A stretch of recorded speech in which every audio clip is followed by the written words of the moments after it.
Good morning, everybody. I hope you are all keeping well. It's great to see you kind of joining us here. I can see you all beginning to flood in,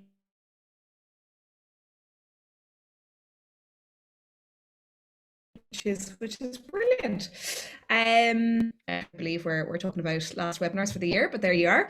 And you all, there's a host of kind of previous webinars that we would have done over the last 18 months or so, available on the Great Place to Work YouTube as well. So if anybody wants to go get more follow-up content, you can go and find it there. But yeah, just to say welcome. And so the theme today is about returning to the office. And I suppose when we were chatting about this, it was actually a couple of months ago when we started planning this. The world was in a very different state, and we were thinking that most people would be back in some shape or form by this stage and kind of beginning to really plan into 2022. Now, look, things have changed dramatically in the last couple of weeks, and I suppose it really reflects the pace of change that we're seeing at the moment, and the need to kind of communicate and listen and continue to be able to adapt for your people.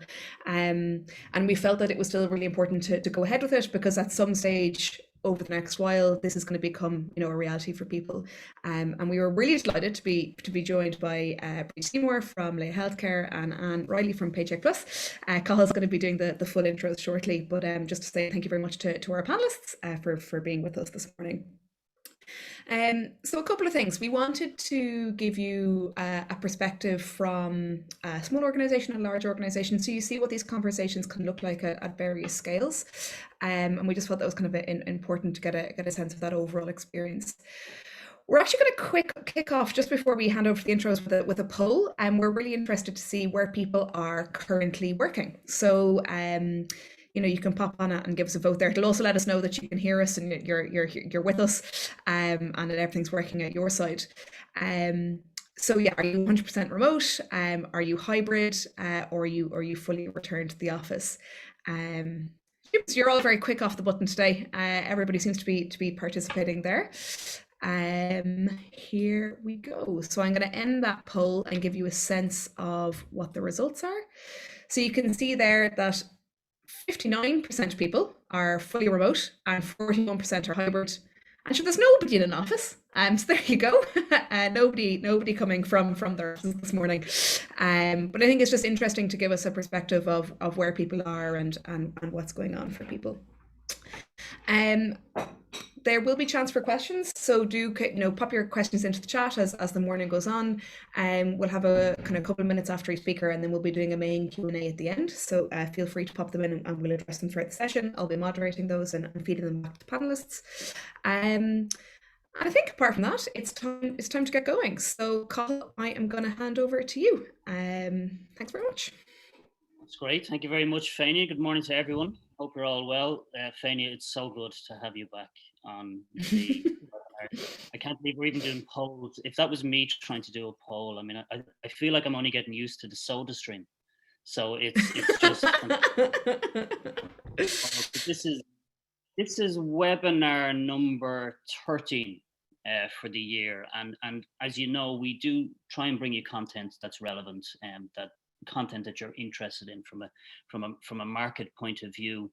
And as Fania said, like when we announced this particular webinar, we certainly had a lot more choice, right? So as organizations, we had choice in terms of future way of working, return to the office, and over the last week or so, for most, that choice has been taken away. But look, the good news is the choice will return.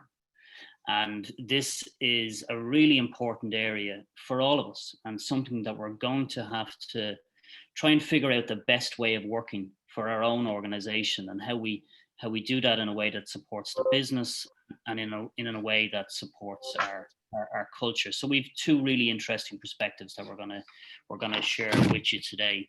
And first up, I'm delighted to introduce the CEO of Paycheck Plus, Anne Reilly, and you're very welcome. Anne is a licensed practitioner in NLP, sits on an executive coach, sits on some numerous boards, and a big promoter of continuous improvement. And Anne, I believe you've just finished your master's in business business practice in the IMI. So very much leading from the front there in terms of that continuous improvement piece. And Anne lives in County Louth and has 4 sons. So Anne, you're very welcome. Thank you very much for your time. We really appreciate it, and delighted to hand over to you. Thanks very much, Cathal, and good morning to everybody. I hope you can see my screen and all the technical pieces are okay. What I'm going to do is start and just explain a little bit about Paycheck Plus and who we are. I'm not going to bore you with all the details, and it's not a sales pitch, but just to give you some background. So I founded the company in 2005. And what we do is we provide outsourced payroll services, both in Irish and UK payroll. And we work with all kinds of companies, from the small SMEs with less than a dozen to multi-corporate with several thousand, all around the world. I think there are around 19 different countries that we work with, but it is for Irish and UK payroll. And then we work with companies who need international payroll services with our trusted partners around the world. So along with doing payroll processing and actually producing pay slips, we look after benefits, processing of pension, share options, and so on, and have foreign exchange and international fund transfer services as well. We also provide a prepaid MasterCard as a small benefit exemption, which is very popular at this time of the year for our employers who want to give their employees some kind of a gift to recognise their great work for the year. And just so that everybody is aware, any employer can gift their employee a gift that's non-cash up to €500 once a year. So that's something we're thinking about. Don't want to mention the C word yet, but those orders are flying in at the moment for that very reason. I suppose at Paycheck Plus, our focus is on providing expertise to our clients and working with them in a consultative way.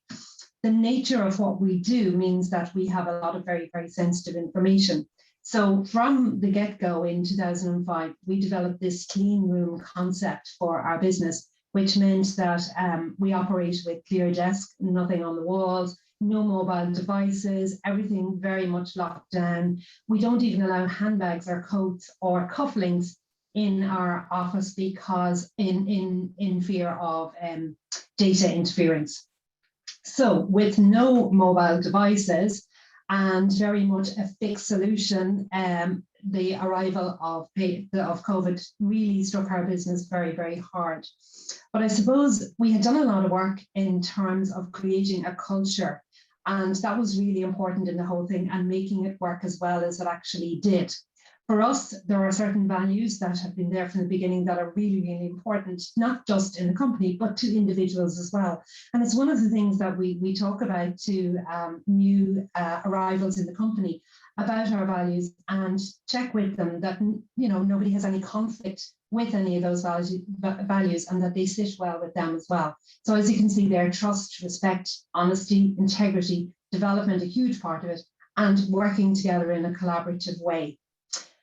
That kind of triggers for every decision that we make, whether that's relating to our own employee benefits or decisions that are being made about, working with our clients as a partner with them. And it's something that we feel very, very strongly about, and I suppose has been the ultimate success of our business. So when COVID arrived, we were deemed to be an essential service, supporting payroll delivery to our various different customers. And as you may recall, there were a lot of changes with various subsidies and so on. In fact, it was almost a daily change at one stage. So that left a lot of work to be done. Our first priorities, of course, were the health and safety of our own team, because if we couldn't look after them, we couldn't look after anyone else. A little bit like the air hostess message, put on your own oxygen mask before you tend to those around you. So that was our number one priority. And we decided that the best decision was to get everybody working from home. So I think it was on the 14th or 15th of March, I went out into the office and addressed our full team, giving them the reassurance that their salaries would be taken care of, that they would be, required to work on a full-time basis, but work from home. We were in the process of moving to a cloud solution. So obviously that had to be very quickly expedited to ensure that everybody could work from home. And that's exactly what they did. My biggest concern at that stage was not about my employees and whether they would work. I knew that was a given. I knew they would give it their all, as they always have. But the data confidentiality part of it was something that really concerned me. I suppose at that time, it wasn't as difficult as it is now, because people weren't allowed to go to anybody else's house or anything like that. So everyone was very aware of ensuring that all information was kept strictly confidential. We did manage to keep continuity of payroll services for our clients going, and that was really important. And a lot of them had a lot of questions. We were actually busier than ever before because there were so many changes happening at any given time. Not only were we working to figure out solutions internally ourselves, but we were also working alongside revenue and the software providers and other people in the industry to try to decipher what the government were saying or had said the night before. And the team, in fairness to them, they took it upon themselves to form these think tanks. And what they did was they collaborated as soon as the latest version of the subsidies came out. They actually huddled into little groups, read through the vast amount of information there, tried to see how it would apply to all the various different clients and their payrolls, big and small, and share that information, not only among themselves and our clients, but also with the payroll industry as well, which was absolutely amazing. I suppose from our perspective as a management team, communication is key to everything. And the team themselves had no problem in creating the communications between themselves, but we were doing everything that we could to ensure that we stayed in touch with the team. So we started off with a morning huddle, and then we did the one-to-ones and so on. So there was communication, as I will say, is really the ultimate to ensuring that the transition was going to be successful. So some of the things we did, I mentioned the morning huddle every morning, that still continues. Think tanks whenever there's something new coming up and everyone needs to get their heads together, where normally they would have gone into the boardroom or a meeting room to discuss various things, they were now doing it online. Friday afternoon, we wanted to have a little bit of a social aspect and find out what's happening, who's watching what on Netflix and so on. So that was fun. So we grabbed a cup of coffee, or if it was a nice sunny day, as it sometimes was, maybe even a glass of beer, and sat out in the garden online to chat with our fellow colleagues, and that was fun. We always managed to celebrate birthdays. That was very important. So the different banners went up there, as you can see behind, and sometimes the little ones in the family even joined in as well to wish mum and dad a happy birthday, which was lovely to see them. Not often we get the chance to see the little ones at home, so that was really nice. A lot of one-to-ones so that we could stay in touch and discuss different people's various concerns. Some people were fine, some people struggled. In fact, I think probably most people had a day somewhere along the way where it really hit home. Very important to be there for those days and ensure that the team knew that they could reach out to us, because at some stage it's, you know, the reality of it all was really going to hit home. We did obviously training online, because training is ongoing in payroll as legislation changes all the time. Wellness events, again, carried out online, and we got to meet a lot of new people telling us about various different things, everything from drinking water to exercise to sleep and so on, and that was really, really good. The group, we set up a WhatsApp group, and considering that we hadn't used mobile phones in the office at all, that was a big transition for us, and a lot of stuff went through that. So we tried to have various hours where it was business related and various hours where it was socially related, so that we could have the combination of both. Meetings, internal and external, of course, were all held online, and then the occasional party night where we would join in on a Friday night later on to have some adult fun and have some crack together. So lots of different approaches, I suppose, to ensure that we stayed together. As COVID moved on, I suppose we were able to move back into the office last summer, and then again we had to close up shop again in January of this year. So we kind of had a mixture of both, of coming and going and all the rest. When we moved back again last January, it wasn't as difficult because we had so many things in place. We'd been used to it, I suppose. And what amazed me during the summertime, when the team were back in the office, that they recognized how important it was that they had each other to bounce things by. And they thought about a lot of other companies where there may only be one person in the payroll office and what they had to deal with trying to decipher all the various pieces of information that were coming their way, left, right, and centre. And they felt that those people probably experienced a great sense of isolation. So they decided that they would set up a group called Payroll Professionals Ireland, and they would invite anybody who looked after payroll into that group. So it started off on LinkedIn and then moved to WhatsApp. In fact, the numbers started growing so quickly that we ended up having 3 different WhatsApp groups. I didn't realize that there's a maximum number of people that you could have on WhatsApp, but seemingly there is. And what they wanted to do was ensure that people who were alone or in a very small team could actually put questions up there and get answers, not only from us, but from other people in the payroll industry as well. So that was a real effective way of collaborating, not only among themselves, but with the industry and in general. And that was just phenomenal and remains to this day. And it's going off 24 hours, 7 days a week, Saturdays and Sundays, to see people asking questions about, do you think Ross is down at the moment, or is it just me that's having difficulty? Happening on a Sunday afternoon, you kind of go, really? Have these people nothing else to do? But the thing is that there's always someone there at the end to support them through that. So that was a great outcome, I suppose, of COVID. And something we even discussed this morning on our huddle, is this something we will keep going? And the answer is a resounding yes, absolutely, because as professional payroll people in the industry, it's great to have the support of others.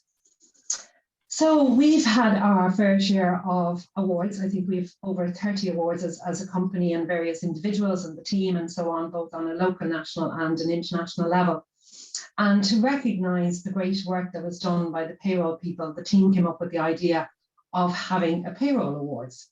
So we utilised the WhatsApp group and we reached out and we asked for applications. We got judges in from the industry to judge the various applications. And while it would have been nice to meet together, of course we couldn't last November. So we got a professional technical team in to host an online award ceremony, which was a huge success and enabled people to have their moment of glory, where our team had it so many times, but to give others in the industry that that little moment in the spotlight. So that was another kind of initiative by the team, and a fantastic success, I have to say. So while the team were out of the office last year, we decided that we would try to do something that when the time would come for them to come back in, to kind of dress up the place, and without spending a fortune, but to make it a much nicer place. So we decided to pull out all the desks, and because we were working from home, we moved to a completely paper-free solution. So we had lots of cabinets that were no longer needed. So after numerous days of shredding on site with the truck coming in to do that, we had a lot of presses that weren't being used, and we decided to take those out and revamp the whole office for them, just to give them a little treat when they came back into work. The group that you can see, hopefully, on the bottom of the screen here are actually the graduates who have come through our business over the last number of years, and their supervisors. And these were the group that we were most concerned about in terms of, missing out on that learning opportunity that they wouldn't have had when they were in the office. So we dedicated a wall, especially to them, including all of our values. And this is the group here that really, I suppose, had the hardest time of all, in that they were either new to the business or not very long in the business, and were facing challenges that they had never come across before while working from home. So, we wanted to acknowledge how difficult it was for them and how great they were, and what all those efforts of working together actually resulted in, and they're absolutely flying again. So just, I said I'd do a before and after. As I said, without paying a fortune, we were able to change our kitchen to make it a much nicer space. The one there in the middle, the before, yes, absolutely dreadful. I don't think it looked that dreadful when we actually walked in, but when they say the picture never lies, and it certainly looks pretty grotty there when you see it there, although it was clean. On the right-hand side, you can see the new look. So kind of bringing in that whole bistro effect and making it a much nicer place to work in. We came back to the office, as I said, and we remained there. Lots of changes made in terms of coming back and how we deal with different things. And in the midst of it, the team continued to work on various projects that were going on. One particularly big project, which was transitioning all our clients across to an online platform with access for employees 24/7 to their payslips and so on, and the whole workflow process going through that. They've got all that done. They initiated lean projects. They did so much while they were out and continued to do it when we were back in. So of course we had our COVID committee who met together, and safety was always first, ensuring that we protected our vulnerable staff. And then we had a look, and again last Tuesday morning, or was it Wednesday morning, when the latest announcement was made where the government were encouraging anybody who could to work from home. So they had a meeting just last week on that, and when I joined them in the office, I wasn't exactly sure what they were going to say about working from home again or whatever. So they said no, absolutely not. They were very determined that they wanted to stay, and they felt that coming up to the busiest time of the year end, bonuses, all the gifts and early payday for Christmas and so on, holidays, public holidays, all going on, that they needed to be in the office together to make it work as well as possible for the clients. So that was their decision to stay, which I thought was really interesting. And in fact, some of the younger ones that we saw there in the last slide, they actually said, please don't send me home. I'm going to have to resign. I can't cope with working from home again. From our perspective, I suppose I have to admit I was really glad to hear that, because now with working from home, it's slightly different in that there are people visiting houses and there are people moving in and out of people's sitting rooms and living rooms and kitchens and so on. If people have a dedicated space to work in their house, like a spare bedroom or a home office or whatever, well then that's fine from a data protection perspective. But some of those younger people were actually, living with their parents and working off the dining room table, and obviously that was a concern. So to actually see that they wanted to be back in the office, wanted that social aspect that really tied in with, again, our core values of protecting our clients' data. So there are a few of the support staff are working from home to ensure that we have as much room as possible for the team at the moment. And again, it's back to that communication between us and making sure that everybody can operate at their maximum efficiency. So I suppose that's really where we are now. The values and cultures, the work that we had done there, and also with the great guidance from Great Places to Work on how to make that happen, has really paid off. And if nothing else, we've seen the value of that. So that's been terrific in keeping us all together and keeping everybody happy. Teamwork and collaboration, can't say enough about it and how important that is. And from the management perspective, to make sure that everybody gets some one-to-one time as well, and that everybody feels listened to, not just heard. Protecting our vulnerable will always remain important to us, and we've had to make slight little changes there to ensure that those who want to stay and are vulnerable have a safe place to do that. In a small organisation, we wouldn't have had masses of excess space, but we've made that work. We're continuing on with our training.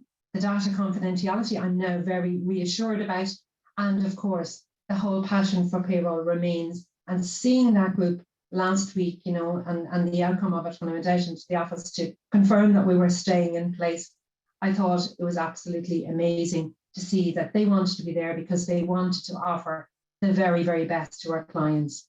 So I suppose if there is one message at the moment, it's kind of communicate. So that's really it from me, and I'll pass you back now to Cathal. Thank you. That's brilliant, Anne, and thank you very much for that. I think you can really see the importance of speaking and listening to your people, and we got a sense of the ownership that I think people feel around the future solutions. Loved seeing the love seeing the family in some of those Zoom visuals. I think that's great to see as well. And there's a good, strong community of practice there in terms of the WhatsApp groups. And Paychecks Plus latest survey closed, Great Place to Work survey closed yesterday, which is another good demonstration of listening that Anne and her team do in terms of their people, which is great to see. So thank you very much for that, Anne, and we'll have questions at the end. So next up from Laya Healthcare, we have Brid Seymour. Brid is the Director of HR and Team Development. Brid is responsible for the people strategy in Laya, and interestingly enough also has a background in an operational customer-facing role, which I think supports her ability to lead the people agenda, so has that operational experience as well. And Laya has been on the Great Place to Work program now for a number of years. And what I can say, my experience working with the leadership team is when we present the results of the Great Place to Work survey to the leadership team, there's a real passion and a hunger to get underneath the data, to understand what the data is telling us, and to continuously improve the culture, which is great. So it's been a really great partnership. And for those of you that don't know, I'm sure you all do know, but Laya is based in Cork, the real capital of Ireland in Cork. It wouldn't be a Great Place to Work webinar if we didn't. Now we nearly got through the whole thing, did we? Without a Cork. And as we all know, Cork people love Cork. So Brid, listen, thanks very much for joining us. Really appreciate it, and I'll hand over to you. Thanks, Cathal. And just on the Cork thing, when we're talking to our American colleagues, we say that there's Cork and then there's everywhere outside of Cork. And so that's just when they were trying to give them the geography of Ireland there. So that's nice leading. Yeah. Hi everybody. I'm going to I suppose I'm going to talk about our journey over the last 21 months, and I will be perfectly honest, I really struggled actually with shaping and sequencing the content here for this. And I suppose that challenge is just really indicative of the twists and the turns and the variety of approaches that we've had to engage, over that duration, and just what we've had to deal with, I suppose, with the disruption that we faced. So look, this is our journey, and hopefully there is something for everyone here. So just get the right view there, maybe. Get the slides up. I'm being very lazy and I'm not driving, so my Wi-Fi can be a bit dodgy sometimes. So there's someone driving for me. It wouldn't be a webinar in 2021 without at least one piece. One little technical piece. Yeah, exactly. So look, I'll kick off just in terms of talking about ourselves, and lovely to see and resonating in terms of the values and as well. And so in terms of ourselves, look, we have a physical presence in Cork and Dublin. We have an FT of over 500 team members, and we've got a seasonal complement as well. So when it comes to this time of year, this is our peak period, we add significantly to our team at this point in time, just to help us with making sure that we're honouring our customer experience. And look, on a day-to-day basis at the moment, we've about 96% of our team currently working remotely, and I'll give you some of the background to that later. So circa about 20 people would be on site in any given day. And look, very briefly, we operate in a very complex and regulated market, but from a cultural perspective, we really like to keep things simple. So look, our values drive everything, very much in a very practical way. And so to give you a practical example of that, every single proposal and recommendation that would come before our leadership team, it has to have a value sense check in it.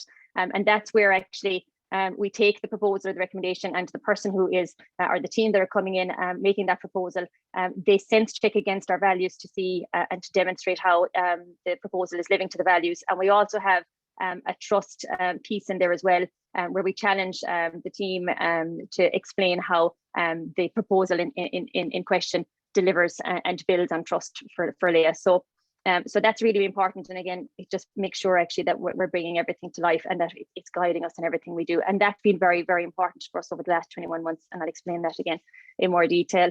And we work hard, but ensure we have fun, and we're very social. So the last 21 months has been difficult for us, I suppose, in terms of not physically being together. And I think that's definitely something that has been challenging for us during that time. So just to move on, I suppose, look, it's probably only fair to show you kind of like a snapshot of our journey. And this is very much stripped down. There's layers behind this, to be honest with you, and there's been a lot of pivots and twists along the way. But just to kind of pick out the star pieces there, I suppose, prior to March 2020, from a team perspective, we had 90% of our team would have been fully on site, and about 10% of our team would have been fully remote. We would have had a little bit of ad hoc, maybe 1 or 2 days a month off site for people, but it wasn't actually part of how we operated. And then from March 2020 until just recently, until the 20th of September, we were fully off site with the exception of 1 team member. So for that entire duration from March 2020 until, like I said, just recently, we were fully off site, and with 1 person actually on site in our Cork headquarters. And I think it's fair to say that since the day that we left the office, we have been preparing to return.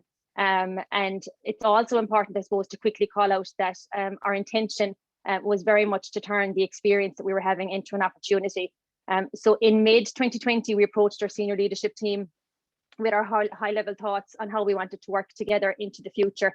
And that future work opportunity proposal, I suppose, that we're highlighting there.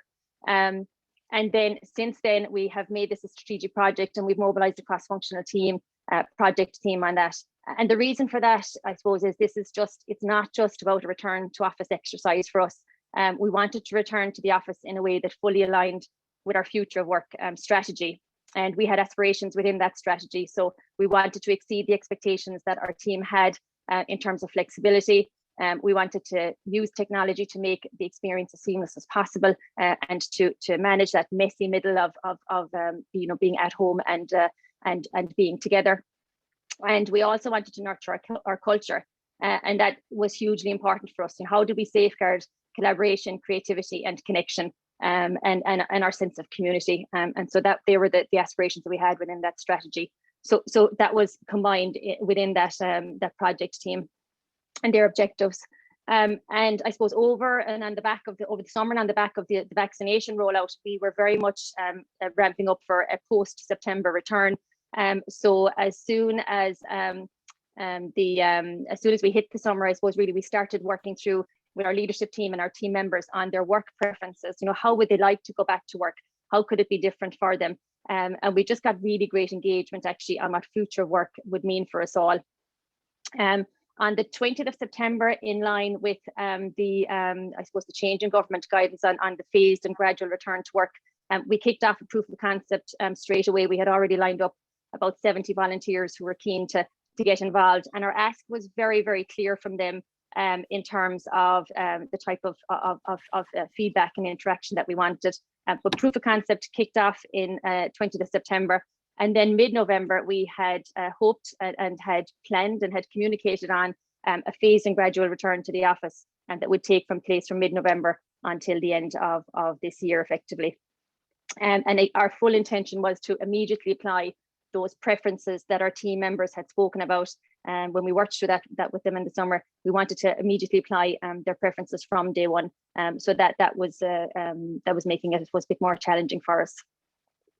And look, just to bring us up to date, by that point, I suppose the writing was on the wall in terms of the COVID numbers. So before anything was coming out in terms of changes or restrictions, we made the decision ourselves, actually, just as we completed our POC, to switch our messaging to a voluntary return to office. So while we had communicated everything in terms of the phased and gradual return, which was going to take place from November to the end of the year, we pulled all that back, and because obviously of the risk that we could see externally. And then last week, I'm sure like you all, we had another adjustment, and we pulled back even further. So in terms of our messaging at the moment, our messaging is that we're strongly encouraging our team members to stay at home. And just to point out, probably 6 months ago, we would have, pulled everything back. We would have probably shut down the office again. And again, we would be very aware, actually, that this is a situation that's really impacting on the healthcare system, and we are part of that system. So, that national effort in supporting that was really critical to us. But pre-vaccination, we probably would have closed the office again, but actually not so this time. So we're strongly encouraging our team members to stay at home. But I suppose at this point, and because it's such a sustained duration, it's not just about the COVID risk, it's about all of the other risks. And so we're very conscious of our team members' well-being, and you spoke to that there as well, and also the suitability of the remote working location. And so we're allowing our team members to self-determine based on their own particular situation if they feel it's necessary for them to go to the office, and we'll fully facilitate that. So we just went out with that comms. Actually, we had a virtual walk around with our managing director. We do that every month anyway, but we had particular messaging around that on Friday and just landed that out with everybody, and got very positive feedback in terms of the flexibility and the care that was being shown in that message. So that remains our stance until February 2022. And needless to say, and I think Fania didn't want us to mention Christmas, but needless to say, we've cancelled all social, physical Cork events. and Christmas, Brid. Cork and I Christmas. know, I'm really pulling it now. But we've cancelled all physical events coming up to the holiday period. We haven't cancelled Christmas. There we go again. We haven't cancelled it. We've alternatives, and we've literally pivoted around all of that in the last week and a half, 2 weeks as such. So just moving on, I suppose, just to continue a bit further with the strategic project, to give you a sense of the scope of that project and the items we're working on. The scope is extensive because it combines return to office and our future of work planning. And obviously, it doesn't end when we go back into the office. This is a project that we see that will span over about 3 years, actually, in entirety. And I'm not going to step through the items individually here, but look, very much so, including how we didn't want to be too prescriptive around work preferences. We want our leaders to lead by example. So for example, in our work preferences, and we have all of those mapped for our team now, 100% of the senior management team and the management team are going either blended or fully on site, or fully off site. So that's fantastic modeling there from them. And we wanted to really think about how we'd use our physical space into the future, making the office a place for collaboration and connection, and to make it a place where people really wanted to come, actually, and to make that connection. And finally, I suppose just the last thing I'd pull out here is that we really wanted to make sure that our return to office and our future of work approach would be fair and equitable to all, and wouldn't be based on differentiating criteria. So moving on then, I suppose I'm just going to very briefly touch here, actually, just because it just could be relevant to people around the table on the elements that we've worked through so far in relation to the future of work. And in particular, I suppose, our team member preferences, which is what mattered to them most of all. And most of the conversations that we had over the summer were about expectation setting. And we were very clear to say, look, working together in the future isn't about what we were and what we were doing. It isn't about what we've had to be over the last 21 months. This is now about what we choose to be. And so we wanted to have that conversation about what that looked like and how we would all choose to be, and how we could find that best balance between our team member needs and the business needs. And if we could get that balance right, then it would be really sustainable, and it would work for all. And that was really the basis of our conversations. And just interestingly, in terms of work preferences, I mentioned briefly before that pre-COVID, we were 90% fully on site and 10% fully off site. And based on the preferences that we've derived from our team in recent weeks, we're going to return on the basis of 60% blended, 30% fully remote. So we'll be tripling our fully off site, and 10% fully on site. And again, I don't expect that will stay. I'm sure once people get into it, and that'll shift and that'll move as people kind of find what works for them, and we're perfectly happy to move with that shift. And I suppose that's that last point there. We're going to navigate that upcoming learning curve, and we learn and shape as we go. So just I suppose in terms of the next slide, the part of the brief here today was to talk about what worked well and what could have gone better. And I think this slide probably represents both of that for us. And I can't emphasize enough, actually, how much the proof of concept really, really helped us. This is our master stroke, I suppose, really, in that it very clearly demonstrated to everybody our intention to experiment and to evolve our way through this. We circa 70 volunteers for the proof of concept, and we had a very clear ask in terms of feedback, both gathering real-time feedback as it happened, and also going through formal feedback exercises such as drop-in sessions, one-to-one surveys, like you name it. There was multiple channels, actually, that we allowed for that interaction to happen. And so when I say that we looked for learnings across all these areas, I can also safely say that we had learnings across all of these areas. Like I said, in the context of a phased and gradual return to work, I would definitely recommend this approach. Keep it succinct, gather the learnings, and plow on. And like I said, we were going to go straight out of proof of concept, probably pause for about a week. I think week 10 days is what was built in, and then go straight into our gradual phase return with the entire team. And that was because we were fixing as we went through each stage of the proof of concept. So it was very much a kind of a test and learn, fix, test and learn.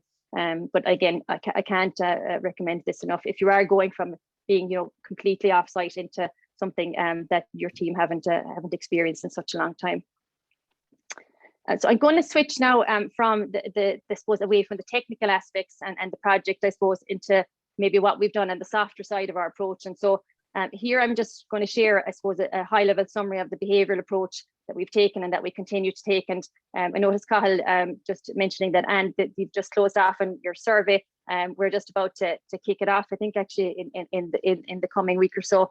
And so, look, when it comes to the surveys and listening, that's probably the big message here. We listened a lot, actually, over the last 21 months. And so from a behavioural perspective, which is what I hope this slide gets across, listening was really important. Listening to our team. We've got culture teams right across every area. We have an organization-wide engagement team that's kind of an umbrella group for the culture teams.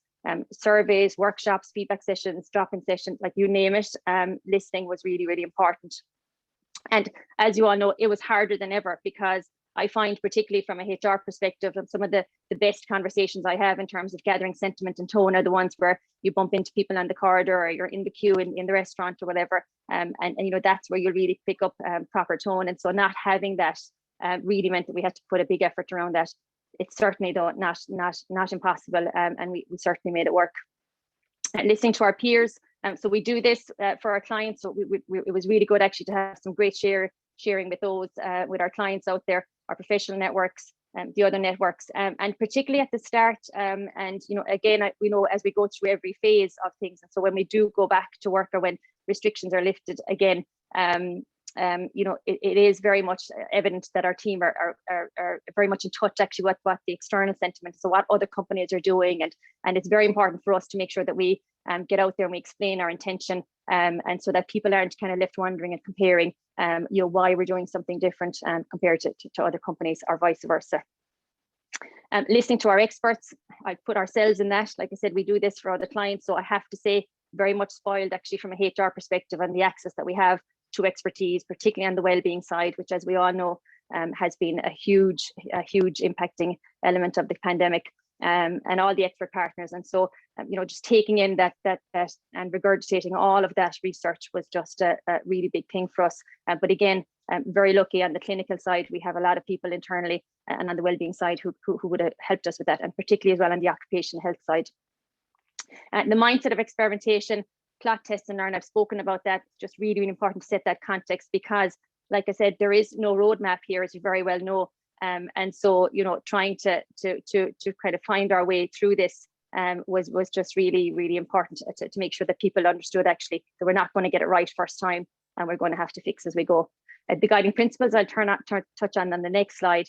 And look, it's like anything, and we'll have it again when the restrictions change again. The amount of flux and the amount of content out there, and the amount of influencing factors, you can only control what you can, and you have to choose how you respond at all times. And I suppose we broke it down very much like, what's the next right thing that we have to do, and that really did work for us as well.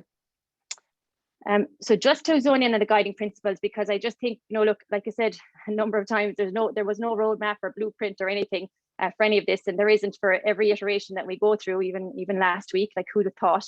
I think NFED were supposed to be disbanded back in October. There was talks of that, and here we are, back to where we are at the moment, again with the daily updates and stuff. But the pandemic crisis is, look, it hit us all early in 2020, and innately in a crisis, I think you'll revert to type.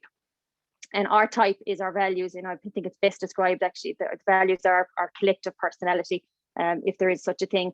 And so, reverting to that type was very important, and relying on our values and instilling trust and giving trust was also critical in our approach.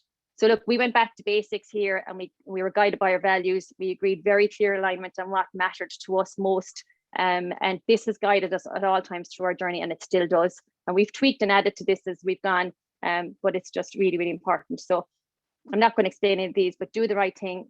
Protecting our team was absolutely number one, and their families. Supporting the national effort, I've explained, you know, the particular connection that we have with that as a company. Listening to the advice but making a decision was probably the most important thing. And that, you know, listening to the advice is one thing, but that was where the listening to the team came in, and making sure actually that we were making a decision that worked to the team and worked for the team. Helping the team navigate the external context. I think that was actually one of, again, something that was really, really appreciated and wasn't a big, you know, a difficult thing to do, where we discerned all of the information that was out there and helped them to trying to work through what they had to work through. And we still do that, and we're still doing that. We did a big piece on that on Friday, actually. Supporting our team to thrive in any context. I'll go into supports later, and say something, and often. And you said it, communicate. Like, we've had a lot of change in our lifetime, and, you know, even when we had nothing to say, we went out and we said we've nothing to say, and just even that action of doing that was just really, really important. So the communication we've built around this across all levels, from our internal social media to our virtual walk-rounds every month with our MD, to you know, the dial up on the one-to-ones and weekly meetings and the touch points, and all of that is just really important. But getting the consistency of message as well has been something of an effort. And very basically, minding each other was absolutely the goal. And you know, picking up the phone to each other when you felt that somebody might have needed it. You know, we encourage those things. We encourage, like, having the one-to-one coffee chats over the web, or going for a walk and ringing each other on the phones, and those kind of things, just really, really important as well. So I'll drive on. I won't take you back to this slide. I really just want to take you back to the slide just to highlight the two elements there that are just noted by the stars. And it's just to show actually that right throughout the journey, team comms, team wellbeing, and team support has been the constant actually that we have really just put the shoulder to the wheel on, more than anything. So I'm just going to finish up really by sharing with you some of the supports that we've had that we've put in place for the team. And I suppose the key thing that we've learned here actually is that the variety of different challenges that our team had during the last 21 months and continuingly so has been at a level that we've never experienced before. And I think, look, at one point, I suppose, you know, we felt that maybe there was too much to navigate, that we put so much support out there that, you know, how would people know what's what and stuff like that. And so we built kind of various things around that. For example, with nice wellbeing toolkit actually has gone out. That came from the team themselves actually last week, where they're pulling all the wellbeing items in under one umbrella to make it more easily accessible, considering the challenges from a mental health and wellbeing perspective at the moment. But navigating all that, we kind of worried, is this too scattergun? But really, support means something different for everyone. So the most important thing I think here is just having the option for people. You can never have too much support. You just need to have the right support, that the right person at the right time. And so I think having that suite of options and supports there is just really, really important. And I will call out, and I said it previously, I am really lucky. We're really lucky from a wellbeing context. You know, we do this, like I said, and so I'm very thankful that we can leverage that for our team. So when the guys in wellbeing are shaping something for our clients, we'll put our hand up and say we'll pilot that with the team, so we get the benefit of that. And so there's an awful lot of that here that's represented. But I will also say that some of the most impactful supports have been the ones that have required nothing more than our own creativity, our own time, and our own shared care for each other, such as our Stay Connected campaign. I mentioned that there at the bottom, and that had kind of challenges and events like movement and hydration challenge, some a bit of crack around that, our multiple peer-to-peer supports, just like I said, the things that our own team were doing for each other, the ERGs that we have around the business, the comms champs, the culture teams, the work that they have done for each other, the mental health first responders, that's all come innately and organically from those people themselves, out of what they're experiencing themselves and what they see their colleagues experiencing as well. Constant COVID updates, our monthly virtual walk-arounds, like they're the things really you know, that had huge impact, and like I said, didn't need a massive budget around them. They just needed effort and care and great intention behind them. And you know, a good example of that actually, particularly, and I had mentioned actually we're doing some research. We've just done some research in terms of the mental health of the workforce out there recently, and I think we were going to share some of that detail with you after this. But one of the key things actually was around anxiety around return to work. And I think almost half of the HR practitioners that we interviewed as part of that said that there was a concern around the anxiety with return to work. And again, one of the impactful and, like I said, very simple things that we did, if I just move to the next slide, was mapping out that journey of what to expect actually when you went into the office. And we overlaid a nice video of just a snapshot of the video in the top right hand corner there, but just taking away that uncertainty actually of what's going to happen when I walk in the door, and very visibly trying to bring that to life for people was just important. Again, just a very simple thing was hugely impactful. I just want to pull it out as one example of something that doesn't take a lot, but it was one of the things that we got some great positive response on. So I'll finish off at that, just the last slide there. I really was trying hard to find a definition, I suppose, that kind of closed off this, and in the context of being in a fourth wave and losing ground, I have to say it's not in me not to be, or it's not in me to be negative. I have to stay positive. And like we've learned so much in the last 2 years, all of us as individuals, we've grown as individuals, as a team, and a business. And I think, look, that's the thing here. There's no destination here. There's only what's next.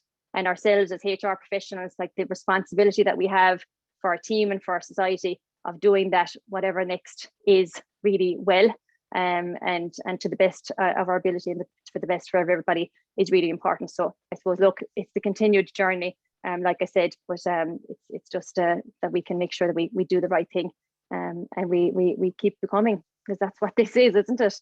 It's definitely a growth exercise, if anything.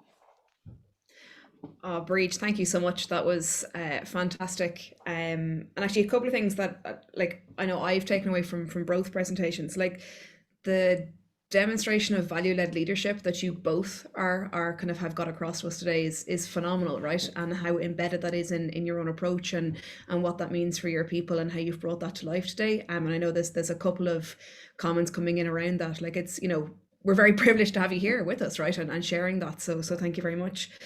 The other thing that strikes me is this ongoing precarious balance, right? So for Anne, it's balancing confidentiality versus making sure people are looked after.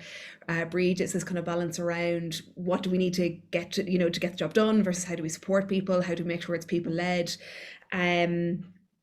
The kind of the communication piece, both listening and speaking, and Brid, going back to that, this idea of speaking in even when there was nothing to say, but it's important to keep that consistent message going out, and being heard, and we're really grateful as well, that you're going to be sharing that level of your own expertise from the Laya point of view, and like I said, we'll be sharing that with people afterwards.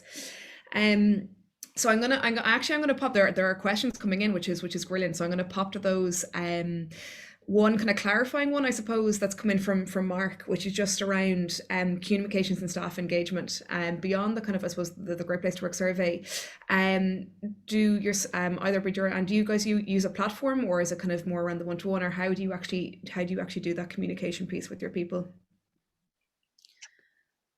Yeah, so and I think you had him as guest actually recently, John Goulding. So we use the WorkVivo platform actually, and again, I have to say it's something that's been hugely impactful for us, because it's just allowed people to have access, from an anywhere perspective, and at an anytime perspective. So that's been brilliant, and particularly the use of spaces actually as part of that technology. And so having dedicated spaces around dedicated topics or dedicated kind of collective interests has been huge for us, even if it's from the running groups or the photography groups, to conversations around the well-being piece, and particularly on mental health, for example. So that's the technology that we have in terms of social media platform. Brilliant. And yourselves, do you just kind of is it a one-to-one piece, or do you have a platform, or it's different scale, right? So very different, and I didn't mention that at the beginning. Like we are a team of 27, I think, at the moment. So we are in the office, but we use Teams very regularly. So rather than moving around the office to talk to somebody else, we tend to even do that on Teams, and we can see the person, but we can also have that conversation with them on Teams. The WhatsApp group still continues very active, particularly in meetings, I have to say. But yeah, Teams was really our core platform for communicating, either one-to-one or across the whole lot. Yeah. Brilliant, yeah. I love the idea of using Teams in the office, so people still have a side profile, right? Because you're looking across them and like, yeah, no, they're still there, but you're doing that face-to-face piece as well. Okay, we've got a question from Barry, and I think this is kind of pertinent. It's part of this wider conversation, kind of beyond return to office, and as he said himself, given how dramatically things have changed over the last 18 months. But for yourselves, do you think organisations should be taking stock and looking at what they're offering to employees from a benefits point of view, and changing up what that might look like in 2022 as opposed to the kind of the pre-COVID offering? Yeah, I don't know. Any thoughts on that? Anne, I suppose, do you want to kick off there? Yeah, I think it's really important to have those conversations and ask people what's important. I think by looking at the age profile of the various individuals, I suppose that will dictate what's of particular interest. So you might start off where salary is the core thing, if somebody is really trying to save the deposit for that mortgage, and maybe educational opportunities or a gym membership or something like that. As you move through life, then I suppose the employee assistance program and the healthcare becomes more important. The pension contribution becomes more important. One of the things we've seen across a lot of our clients is the uptake on the bike to work scheme. Now, I'm not sure what qualifies as cycling to work anymore. Maybe it's getting on the bike and going around the block in between, leaving the kitchen and going to the home office. But we are seeing big take up a lot across our range of clients. So I think, again, it's come back to that communication piece, asking people what's important to them, because different things will be more important at different stages of their life. And that's, I think, what will help to retain the staff and ensure that they're happy. Yeah, brilliant. Thanks, Anne. What about yourselves, Brid?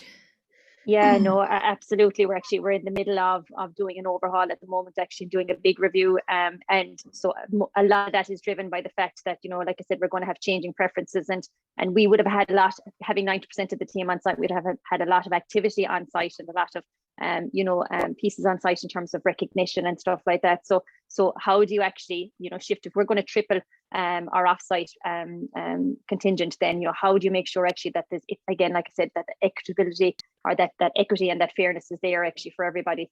So that's a big piece.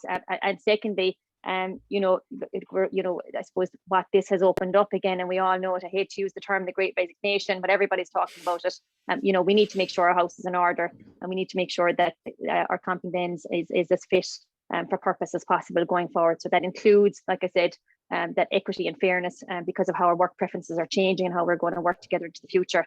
But also, make sure that there's a big competitive piece there as well that we need to defend against and make sure that we're happy and that we're doing the right thing there. So yeah, I totally agree with that, Barry. It's a big piece for us at the moment. Cathal, what about yourself? I mean, you're probably seeing it across organisations as well, aren't you? Yeah, look, it's so a couple of thoughts I would say. I think it's always a good thing to freshen up your practices anyway, because I think the practices have to be seen as sort of stimulus that drives performance or drives the employee experience, and it's a healthy thing, I think, to freshen up your practices. I think what Anne was saying there in terms of kind of meeting people where they're at different stages of their lives. I think that is something we're going to see more of, and probably I think a really important thing is how do we educate our line managers around what the practice offering actually is, because that's where those critical moments happen when something shows up, somebody needs that flexibility or support.